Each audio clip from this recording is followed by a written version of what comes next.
వచ్చాక గత 3 నెలల నుంచి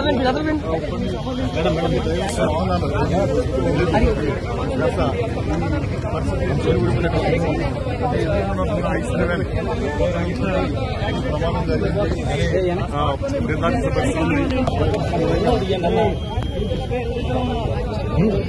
విధంగా పవన్ కళ్యాణ్ ముందు దగ్గరికి వచ్చి సంఘటన స్థలాలు చేస్తారు. తర్వాత ఎక్కడి నుంచి బయలుదేరి పిఠాపురం వెళ్తారు. పిఠాపురంలో ఇక్కడ గోకులాన్ని ప్రారంభిస్తారు. ఆ తర్వాత సంక్రాంతి సంబరాల్లో పాల్గొంటారు. అయితే ముందుగా ఈ ఘటనా స్థలాన్ని పరిశీలిస్తానని చెప్పి పవన్ కళ్యాణ్ ముందుగానే చెప్పడంతో ఒకసారి చెప్పడంతో ఇక్కడ